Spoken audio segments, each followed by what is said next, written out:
నమస్తే, welcome to our channel. నేను పద్మిని. ప్రస్తుతంతో పాటు సోషల్ యాక్టివిస్ట్ కృష్ణకుమారి గారు ఉన్నారు. మాట్లాడదాం. మేడం నమస్తే. నమస్తే మేడం, ఒక వార్త తెగ వైరల్ అవుతుంది. అదేంటి అంటే రోజా జగన్ కనుక ఆవిడకి సీట్ ఇవ్వకపోతే ఆయన అంత చూస్తాను అనే ఒక ఆడియో ఒకటి బయట వైరల్ అవుతోంది అనే మాట వినిపిస్తుంది.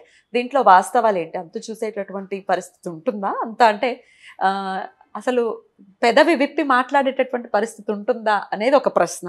ఇందులో వాస్తవాలు ఏంటి అనేది, అలాగే ఒకవేళ సీట్ ఇవ్వకపోతే ఆవిడ రెస్పాన్స్ లేకపోతే ఆవిడ ఎట్లా రియాక్ట్ అవుతారు అనేది కూడా ఒకసారి. అధికారం అనేది ఒక మత్తు. ప్రజలకి ఏదో చేయడానికి వచ్చామనే దానికంటే కూడా వాళ్ళు వ్యక్తిగతంగా వాళ్ళను వాళ్ళు ఎలివేట్ చేసుకుంటానికే ఇవాళ రాజకీయాలు. ఎలివేషన్ అంటే ఏదో ఒక 100 సంవత్సరాలు మన పేరు ఉండాలి అనే ఎలివేషన్ కాదు. 4 డబ్బులు సంపాదించుకున్నామా, 4 రాళ్ళు ఎలకేసుకుని మన సంగతి మనం చూసుకుందామా అనే ఉద్దేశమే తప్పితే, ఫినాన్షియల్ ఎలివేషన్ అయితే అంతే అది వాళ్ళ సొంత ఎలివేషన్ తప్పితే ప్రజలకు ఏదన్నా చెయ్యాలి అనే ఉద్దేశంతో మట్టుకు రాజకీయాల్లోకి ఎవ్వరూ రావట్లేదు. దివిటీ పెట్టి ఎతికినా ఇవాళ దొరికేవాళ్ళు లేరు ఈ విషయానికి. సరే, ఇలానే వచ్చారు అనుకుందాం. పోనీ ఇలా వచ్చి కూడా ఎంతో కొంత పనిచేసి ఎంతో కొంత ఒక స్టాండర్డ్ మెయింటైన్ చేసేవాళ్ళు ఉన్నారా అంటే దానికి కూడా తక్కువైపోయారు. అంటే ఇప్పుడు ఇవాళ రాజకీయాలు చేసేవాళ్ళు 3 రకాలుగా ఉన్నారు. ఒకళ్ళు ఏదో ఒక ప్యాషన్ చేద్దాము, సరే మనకి సొసైటీలో ఒక పేరు ప్రఖ్యాతి వస్తుంది, ప్రజలకు ఏం చేస్తాము అనేది పక్కన పెట్టి మనకు ఒక పేరు ప్రఖ్యాతి వస్తుంది అని అనుకునేవాళ్ళు కొంతమంది. ఇంకా కొంతమంది పేరు ప్రఖ్యాతులు డబ్బులు రావాలి అనుకునేవాళ్ళు ఇంకొకళ్ళు. అసలు ఇంకా అధమ స్థానంలో ఉన్న వాళ్ళు ఎలా ఉన్నారంటే వీళ్ళకి డబ్బు మాత్రమే కావాలి, పేరు ప్రఖ్యాతులు కూడా పక్కన పెట్టేసేసి కేవలం డబ్బు సంపాదించుకుంటానికే రాజకీయాల్లోకి వచ్చేవాళ్ళలాగా ఉన్నారు. అసలు చాలా రోజుల క్రితం నా చిన్నప్పుడు ఒక సినిమా వచ్చింది, కీర్తి కాంతా కనకం అని. అయితే అసలు రాజకీయాల్లోకి వచ్చేవాళ్ళు ఈ 3 కోసమే వస్తారు అనే ఉద్దేశంతో అప్పట్లోనే మా చిన్నప్పుడు యు విశ్వేశ్వరరావు గారని ఒక గొప్ప డైరెక్టర్ తీశారు ఆ సినిమా. అంటే అప్పటి పరిస్థితుల్ని ఆధారం చేసుకుని చేశారా లేకపోతే ముందు చూపుతో చేశారా? ముందు చూపుతోనే అండి. అప్పుడున్న పరిస్థితులను బట్టి ఇవి ఇంకా ఎంత మారుతాయి. ఇప్పుడు శ్రీశ్రీ గారు పాటలు రాసేవాళ్ళు. ఒక 60-70 ఏళ్ల క్రితం పాట రాస్తే కూడా ఈ రోజుకి రిలవెన్స్ ఉంటుంది. అలాగే కొంతమంది కథలు రాస్తారు, అవి వీటినే క్లాసిక్స్ అంటారు. ఒక పాట క్లాసిక్ కావచ్చు, ఒక పుస్తకం క్లాసిక్ కావచ్చు, ఒక కాన్సెప్ట్ క్లాసిక్ కావచ్చు. ఇప్పుడు ఈ కాన్సెప్ట్ కీర్తి కాంతా కనకం అని చెప్పి రాజకీయ నాయకుల మీద ఒక సినిమా తీశారు ఆయన. ఇవాళకి ఇంకా ఇంకా ఇంకా ఇంకా ఇది ఎక్కువే అవుతుంది తప్పితే ఎక్కడ తక్కువ అవుతున్న పరిస్థితి లేదు.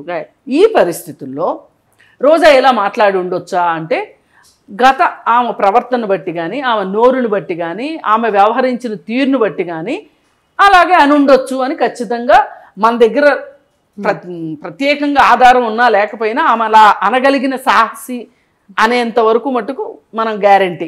సో ఆవిడ అనగలదు. అది నేను సాహసం అని కూడా అనలేను. సాహసానికి వేరే అర్థం ఉంది, బరితెగింపుకి వేరే అర్థం ఉంది.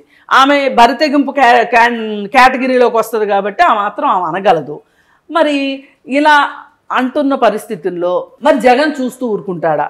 ఇప్పుడు ఇమీడియట్గా వచ్చే క్వశ్చన్ అదే. ఇప్పుడు ఆయన చాలా మందిని మారుస్తున్నారు నియోజకవర్గాల్లో, అలాగే ఈమెను కూడా మార్చారు అనుకుందాము. మారిస్తే వాళ్ళందరూ ఏం మాట్లాడింది, ఈమె ఒక్కటే ఎందుకు మాట్లాడుతుంది, లేదంటే వాళ్ళందరి తరఫున ఈవిడ మాట్లాడుతుందా అనే ఒక అనుమానం కూడా రాకపోదు. ఇక జగన్కి అంత దడిలో పడేవాళ్ళు ఇవాళ ఉన్నారని అయితే అనుకోవటానికి లేదు. లేదు. ఎందుకంటే ఆయన గ్రాఫే పడిపోతున్న సందర్భంలో అసలు ఆయనే గెలుస్తాడా లేదా అనుకునే సందర్భంలో పోయినసారి అన్ని చిట్కాలు అయిపోయినాయి. కోడికత్తి చిట్కా, బాబాయ్ హత్య చిట్కా, అన్ని చిట్కాలు అయిపోయినాయి. ప్రశాంత్ కిషోర్ ఇవ్వవలసిన చిట్కాలన్నీ ఇచ్చేశాడు, అవన్నీ అయిపోయినాయి. చెల్లెలతో కేసు పెట్టించటము కరెక్ట్గా ఎలక్షన్స్ ముందు.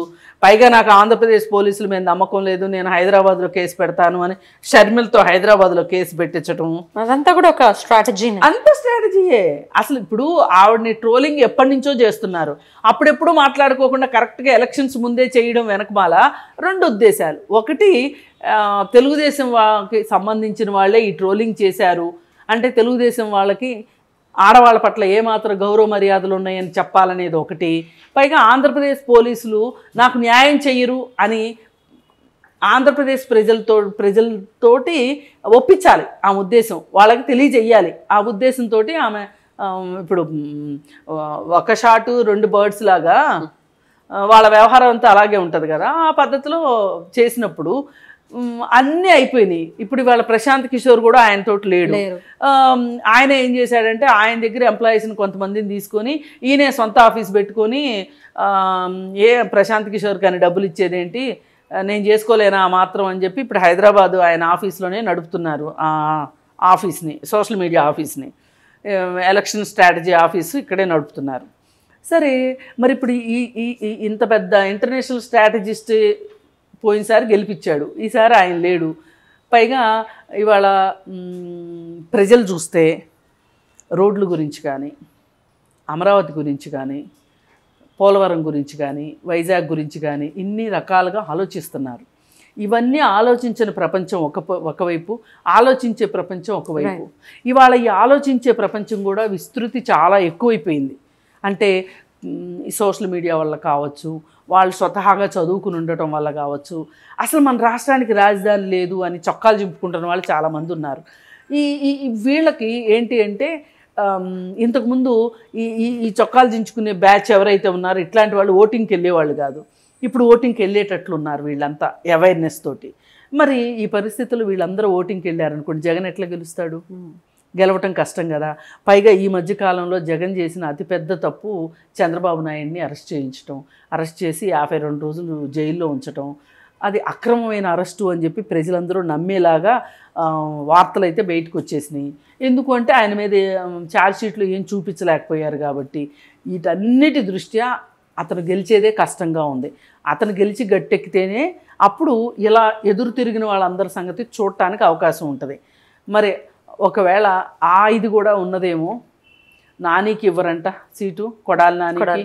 అంటే ఎవరి నోళ్ళైతే ఎక్కువ ఉపయోగించుకున్నాడో వాళ్ళందరికీ సీట్లు ఇవ్వకుండా ఉండడం వెనకమాల వ్యూహం ఏంటంటే జగన్మోహన్ రెడ్డిది. అసలు ఇలాంటి వాళ్ళంతా చెత్త. వీళ్ళందరూ ఇలా చేశారు కాబట్టి, ఇంత పాపం చేశారు కాబట్టి, ఇంత నోరేసుకుని పడ్డారు కాబట్టి వీళ్ళకి బుద్ధి జ్ఞానం లేదు, సంస్కారం లేదు కాబట్టి నేను వాళ్ళకి సీట్లు ఇవ్వట్లేదని చెప్తాడు. అసలు ఆయన గుడ్ లుక్స్ లో ఉండడం కోసమే ఇట్లా అందరినీ తిట్టడం అనేది అలవర్చుకున్నారు ఈ నాయకులు అనే వాళ్ళు కూడా ఉంటారు. ఇది కరెక్టు, ఇది వాస్తవం. ఇది ప్రపంచానికి అర్థం కాకుండా ఇప్పుడు ఈయన ఏం చేస్తాడు, వీళ్ళకి టికెట్లు ఇవ్వలేదు అనుకోండి, పాపం నిజంగానే జగన్కి ఇష్టం లేదు కావచ్చు జగన్మోహన్ రెడ్డికి, అయినా వీళ్ళు బరి తెగించి ఇలా చేశారు, అందుకే వీళ్ళకి సీట్లు ఇవ్వలేదు, తిక్క కుదిరింది, ఏదైనా జగన్ సంస్కారవంతుడు అనే ఒక ఫీలింగ్ రావటం కోసం ఇవాళ వీళ్ళందరికీ సీట్లు ఎగనామం పెట్టేశారు. ఈ ఎగనామం పెట్టిన వాళ్ళు పోని వీళ్ళనేమన్నా తెలుగుదేశం పార్టీ చేర్చుకుంటుందా అంటే ఆ పరిస్థితి లేదు. వీళ్ళు రొంటికి చెడ్డ రేవళ్ళు అయ్యారు. ఇప్పుడు ఆ వేళ జగన్ కోసం ఇంత బరితెగించి ఇంత సంస్కారహీనంగా వ్యవహరించిన వీళ్ళకి సరైన శిక్ష కాలమే వేసింది అన్నట్లు తయారైంది. ఇప్పుడు కాలం చూస్తూ ఊరుకోదండి, కాలం అన్నిటికన్నా గొప్పది. ఎవరి శిక్ష వాళ్ళకి వేసేస్తుంది. అయితే మరి ఈ పరిస్థితుల్లో రోజా ఇలా అంటే జగన్మోహన్ రెడ్డి ఏం చేస్తాడు అనే దానికి ఒక పెద్ద పజిలు. మళ్ళీ రేపొద్దున వచ్చి ఇదంతా ఇంత గొడవ అవుతుంటే నేను అసలు అలా అనలేదు మొర్రో, నా అనవసరంగా కావాలని నా వ్యతిరేకులు ఇలా పుట్టించారని ఆవిడ అంటే కూడా ఆశ్చర్యపోవక్కర్లేదు. ఏది ఏమైనా వీళ్ళందరూ కత్తులు నూరే మాట వాస్తవం, పళ్ళు కొరికే మాట వాస్తవం. వీళ్ళకి సీట్లు ఇవ్వకపోతే అసంతృప్తులుగా వీళ్ళ పాత్ర వీళ్ళు పోషిస్తారు, ప్రత్యక్షంగానో పరోక్షంగానో. వీటన్నిటికీ జగన్మోహన్ రెడ్డి కూడా రెడీగానే ఉంటాడు. ఆయనకు కావాల్సిన వాళ్ళతోటి కావాల్సిన వాళ్ళని ఆయన గెలుపు గుర్రాల కోసం చూసుకుంటాడు. ఇప్పుడు మళ్ళీ కొత్తగా వచ్చేవాళ్ళు, డబ్బులు పెట్టుకునే వాళ్ళు ఎవరు అనే వాళ్ళని ఎవరినైనా ఆయన చూసుకుంటాడు. అప్పుడు సంగతి అప్పుడు చూసుకోవడమే. మొత్తానికి రకరకాల వార్తలు వైరల్ అవుతూ ఉన్నాయి. ఏమి నిజమో ఏమి అబద్ధమో అసలు ఎవరు ఎలా రియాక్ట్ అవుతారో తెలియనటువంటి పరిస్థితి. Right madam, thank you so much.